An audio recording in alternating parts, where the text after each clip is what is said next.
The reason that you know there's something to do and you're not doing it is not going to be easy to hear, but here it is. You don't want to do it. Of course, there's a part of you that wants to do it. There's a part of yourself telling yourself you should do it, but there's also a part of you that doesn't want to do it. And so that procrastination that you're experiencing has wisdom. And if you listen to that wisdom, it can change everything if and only if it's the right thing to do. Unfortunately, what's probably happening for you right now is that you are just bullying yourself. You're telling yourself, do this thing, and then you're not doing it. Or you're telling yourself, do this thing, and then you're saying, yeah, I should do this thing, and then you're not doing it. Neurologically, the way that this works is there's not alignment, meaning that your prefrontal cortex, or that logical part of your brain, and the emotional part of your brain, and the nervous system part of your brain aren't all in alignment with doing the thing. Only one of them is in alignment, and it's telling you, you should do it, you should do it, you should do it. But it doesn't mean you're going to do it. And until you get that alignment, until you actually figure out how to make this emotionally something that you want to do, intellectually something that you want to do, and something that your nervous system wants, your chances of doing it are far less. Typically, there's 3 reasons why you're not in alignment and why you're not doing the thing that you think you should be doing. The first one is that it's not the right time. You recognize a pattern that your logical brain can't see, and you realize, oh, this shouldn't be done right now. The second reason is because the way that you're doing it, or the way you're thinking about doing it, isn't going to be a good way. It's not effective. It's not a way that you want to do it. And you haven't considered that. You're only thinking about doing it instead of how you want to do it. And the last one is because you have an emotional experience that you're trying to avoid. So you're telling yourself to do something that feels like crap.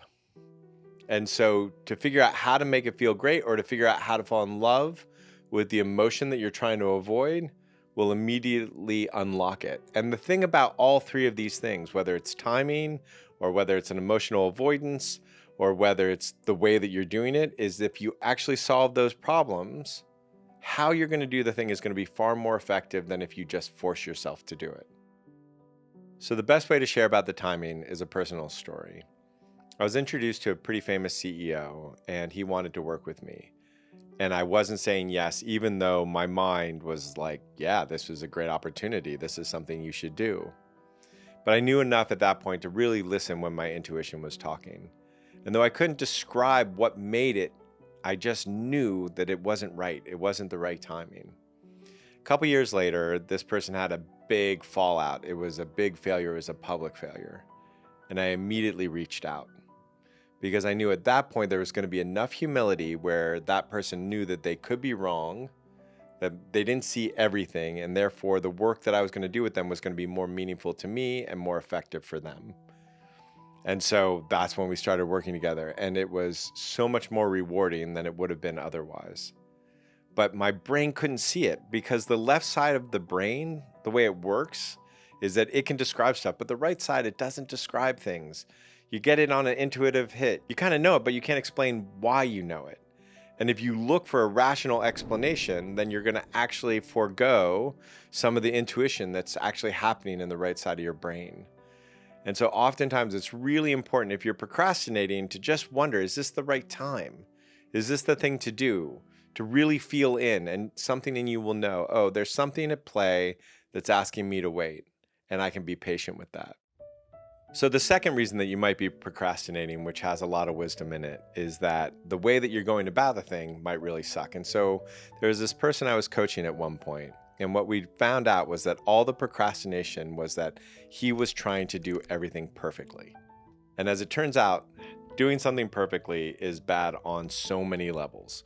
First is nobody wants to do it. Oh, I'm trying to make it perfect, and you can't make it perfect. And so it's just really always sucks to do the thing because I'm trying to make it perfect and it's not perfect. That also, doing something perfectly is a lot less effective because you have to do it right the first time instead of iterate over and over and over again and be able to mess it up. And so we know that the best products are ones that have versions 1.2, 0.3, 0.4, because they're constantly being iterated on, constantly improving. And as soon as they saw, oh, instead of trying to get it perfect, my job is to enjoy the process, boom, they started working on it right away. And they iterated and they made really a great product. But That wouldn't have happened if they forced themselves to do it and they stayed in the perfectionism. Instead, they listened to the wisdom of their procrastination and they said, oh, okay, there must be something in the way that I'm doing it that's not appealing. And they started to change the way that they were doing it and got a much better product because of it. Now, the third thing that your procrastination might be telling you is that you're avoiding something emotionally. So I was working with this very cool technologist, and she has done some amazing things in space. She was offered a job that was like a really big job with a really big title and a really big salary. And she said no to it. She somewhat regretted it. And we started to talk about what had happened, like why she would say no to this huge opportunity. And what she found out was that she said no because she didn't want to take the responsibility of a potentially very big fail. So by keeping under the radar, it wasn't going to be her that was held responsible. What we started to realize was there was just an emotion there that she was trying to avoid. That feeling of failure, that feeling of I'm not good enough. And so what we started to do is we saw that that feeling of failure was preventing her from doing a lot of things. Speaking her mind in meetings or advocating for the thing that she knew was the right thing to do. And so we started to work on that and we started to visualize the failures over and over and over again, feel all the emotions that could happen in the failures, and then visualize the success and then feel all the emotions in the success. And she did that for, I don't know, maybe it was like 3 or 4 weeks. And that fear of failure went away. And it was really actually a kind of a cool thing because if she would have had a huge job and the fear of failure, she was far less likely to succeed than if she had that huge job and she was totally okay to feel that failure, to confront that failure so she could speak her mind, so she could do the things that she needed to do in the meetings to be successful. And so once again, that procrastination held this wisdom. So in all the cases, the procrastination is giving you some wisdom, but you're not listening to it. And the question is, what makes you not listen to it? And it's because part of you is telling yourself you should do it. You've got to do it. You have to do it.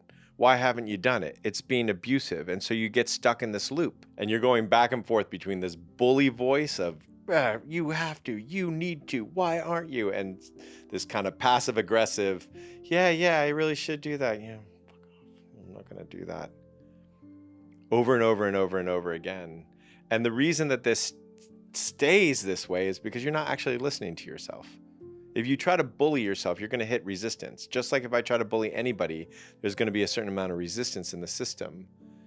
Instead, if I deeply listen to the wisdom of the procrastination and it feels heard, then movement's going to happen. So when you start really getting interested in figuring out what your procrastination has to say, there's a couple tools that come in handy. The first one is you really want some wonder. Right? You do not want to come at the problem in the same way that you created the problem. You want a different set of thoughts to solve the problem than the thoughts that created the problem. And so the best way to do that is to use wonder, is to really ask questions that you wouldn't ask otherwise. And a great way to do that is just go to our free online workshop on wonder. You can find it here or in the link below.